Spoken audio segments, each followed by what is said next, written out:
It's a beautiful morning, guys. Sun's coming out, but in today's video I'm going to show you guys all week long of how we prepared to process our beef, the beef that we raised here on our homestead, and we're going to show you how we are doing it with no tractor. Also, what needs to happen is that we need to hang this beef.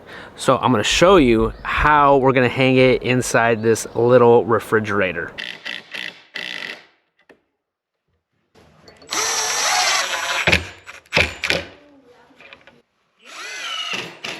When I build one of these again, I'm gonna definitely make something that will slide out. Some kind of hook thing like this.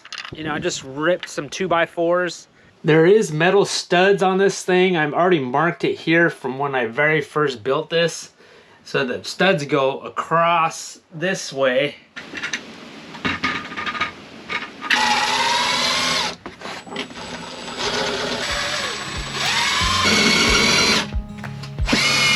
So I think it'll hold. Yeah.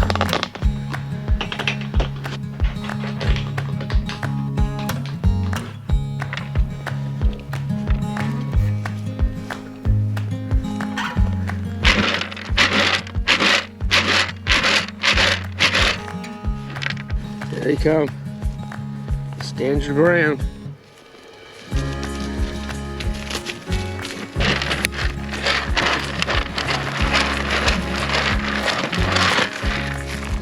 No, not the poop, not the poop, not the poop, not the poop.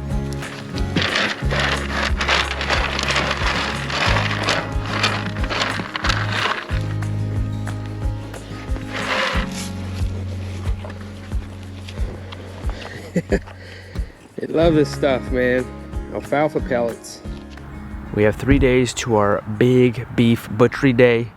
We're making our way to the front of this barn, because again, we're doing this just bare bones with no tractor. The beefy boys are over there, and then we're gonna move them in this spot today. Mentally, I need to get my mind there, you know? I need to wrap my mind around that we're putting these two in our freezer, and how is that gonna work, and you know, shooting them, where to do that properly, skinning them.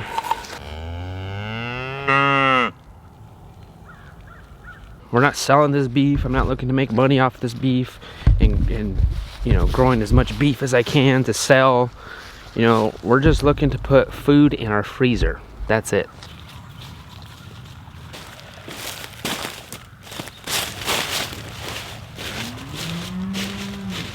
I'm coming, guys.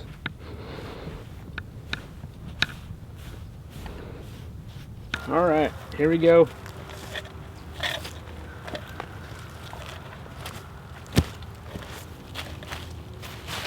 Come on.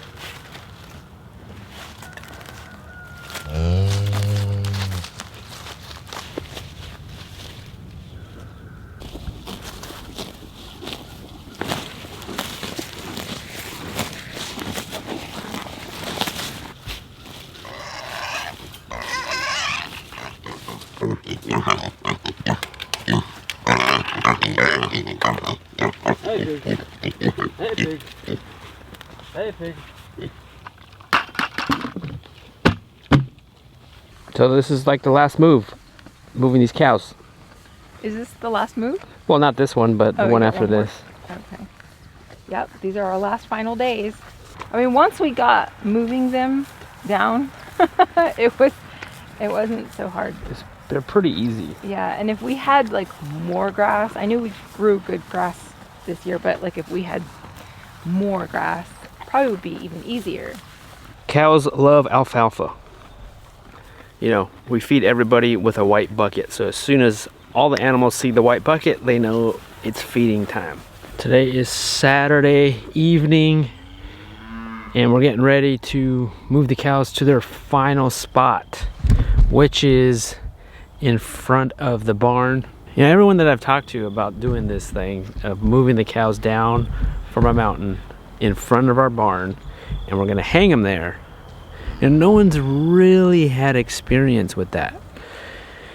They said that they think it should work, but no one's said they've done it or anything. You know, they've either had a tractor, or usually you just, if for a cow, cow, you just take it into the processor. You know, that's what everyone always does. So this is kind of new. It's like, how do I do this? Like, it's almost like you just got to make a decision and just do it and just see how it works. And that's how Monday is going to be. That's how processing these two are going to be. Is that just being away? The wood? Yeah. Well, so we don't have to totally lift them off the ground, right? An important part of Butcher Day is a sharp knife. Skinning knife, a big old 10-inch knife, meat cleaver. Plus we have, all of these are chicken butchering knives, which you might use those. And then, so Lorraine's been preparing all week with food. Yeah, well, a little bit. We're having chili beans today, just a smaller pot. And then I've got some egg casseroles in the oven. And we'll have breakfast and then lunch. We got the big meat saw. This is the one we use for our pigs. Plus, we have the bus tubs. All right, guys, good morning. It's the day of processing our 2 beefy cows. So today is processing day. Our cows are out there. They've had access to this area. We've tested it out and fed them alfalfa yesterday morning just to see what they would do. And kind of like a dry run of how this is going to work. I would love to dispatch them out in the field where they're at, but I have no way to bring them and hoist them over here in this barn. And now they're here, and now we're starting in about a couple hours. We have some friends coming also to help us out. The only thing I'm nervous about really is the kill. You know, I want it to be efficient, I want it to be good, I want it to be fast. Mentally all week I've been trying to do my research, understand what needs to be done, and I think that's just, no matter how many times you've done this, you're always nervous on this day, or you know, a little anxious.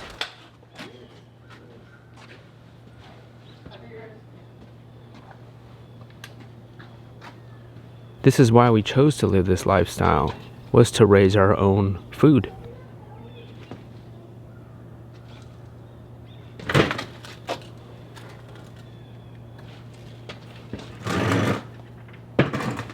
And we have to remember that and remind ourselves of that, of like, this is why we're here. We chose to do this. So it didn't go as planned. The cow didn't drop right here, and our winch is not working.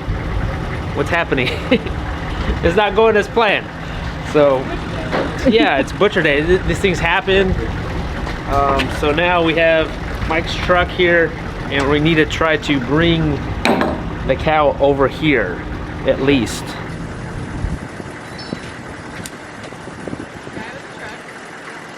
The truck winch won't work now.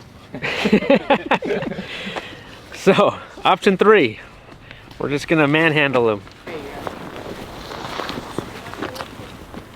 The cow's down, and now we need to start skinning it, and we're going to do most of it on the ground anyways, and then eventually hoist it back up.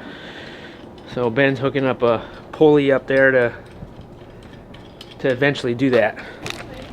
Yeah, that dude did them as fast as I can do chicken legs.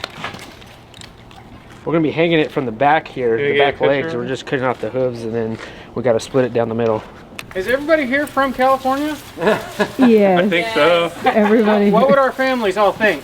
Trying to work it in. Yeah. That's how thick the skin is. Okay. So that's what you're having to force through. You just don't want to go too deep and get the guts. Stay in that nice fat right there. The fat. Okay. I made these knives for chickens. They're too small for anything else. Work great for chickens though. You know, as you're skinning it, don't let the fur touch the meat. You know what I mean? Oh, like, okay. Like okay. have it You don't want to get hairy meat. Yeah, you want to have the flap open, and then don't let it flap back. Okay. Growing up, I would get excited because the McRib was back at McDonald's. I remember as soon as we saw that billboard that said that McRib was back, we would all hop in the car and take a trip to McDonald's and buy that McRib. Knowing what's in our food and growing our own food has been an all-in way of life for us. That's gonna work. And it started 13 years ago when I got cancer, and that woke us up, and it has been one amazing journey. Now we lifted it up about halfway, and we're gonna continue skinning it and then gutting it. Figuring that out as a family, figuring that out as we meet a new community of friends that are on the same path. Chunks of meat on a cow. Oxtail? Oh, I love oxtail Yeah, soup. same here. Good stuff, man. Nothing to it but to Too do late. it. Yeah. Oh, what am I stepping on? There we go. There. There we go. It's like a rat tail. Right here. It's in Try between not to one. cut the guts. That's so hard about it. You have that hook. Yeah. Jason, let him use the hook. Should we pop it? No, you don't pop it. It looks like it's going to pop. Food in there. Looks like it's gonna pop if we don't. There you go. Wow. That's beautiful. Ooh, yeah, it looks nice. Wait, let me take your picture. Yeah, right? 45 minutes just for this kill. Yeah, did you make it all the way through the pelvis bone? No, I think there's a little piece right here. You're almost there. You got a 1/4 inch to go. There you go. All right. That's your fat. That's your tallow, your kidney fat. All that. Yeah, That's good looking fat. it's beautiful. Rub that on your face. You make candles out of that. We will after It today. looks pretty good. I don't see any Well, we crazy. had liver pate, Dehydrated. and it's good fresh, but then it makes so much of it that you're like, This step right here of raising our own grass-fed beef was just another one of those steps. Another one of those decisions of wanting to learn how to do. You gotta do it to beat. Do your left a little bit.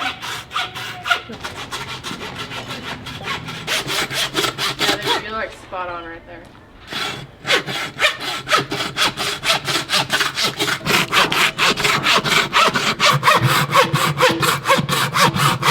all right, What time is it? let's see. 12 o'clock. It's 12 o'clock? I said we're going to be done by 12. I'm taking out the skirt steak so we can have it. I think we're going to have this tonight and try it out. This is just inside the rib. And a lot of people don't know about this, and you might not even get this back when you take it to the processor, because it's kind of like hidden back here and you don't know it's there most of the time.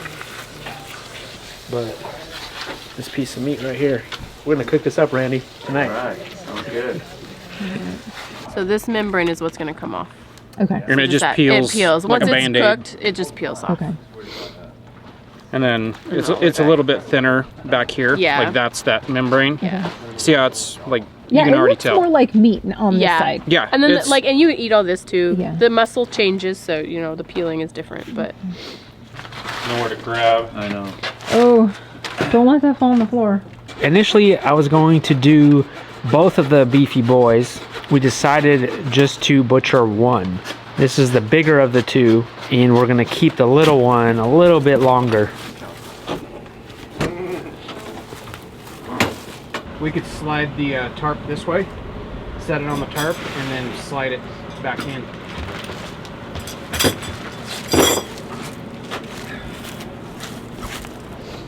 I keep like there's the camera, and then I'm like, oh wait, it's not filming, because I'm like so. there you go. Yeah, that's like perfect. Nice, Sweet. I already think we outgrew this place. right?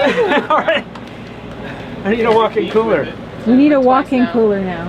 No. Yeah, that's as far back as. Some things you can't show here on YouTube. So if you guys want the uncensored, the unedited, and all the stuff, and we show it all because we kept filming. I'll leave the link down below to the Abundance Plus platform where I'll be posting that. All right, now we're all done. We're all cleaned up, and we still have the We're putting away the fat? fat and then the liver and the tongue, and then we put away, what else did we do? A flank steak. That's it? Yeah, that's it. Okay, so do you want to do this one? yeah, this huge liver, I don't know. and then Turn it the other way so the tongue. What is that? These are. Oh, that's the head? Oh, the cheek? cheek muscles. It's the heart. Oh, okay. Oh, the heart? All this fat right here. You guys are playing Uno? All right. In a butcher shop. No, That's it's just a very beautiful pretty. liver. Yeah, it's all. It's perfect color. texture. There's no spots. Yeah. Awesome. What's that? You know you got the right friends when everybody's like, that's a gorgeous liver. Everyone is looking and eyeing over your cow's liver. And after about 3, maybe 4 hours complete, you know, that means cleaning up and everything, we're all done. I mean, guts there. We're gonna compost all the innards.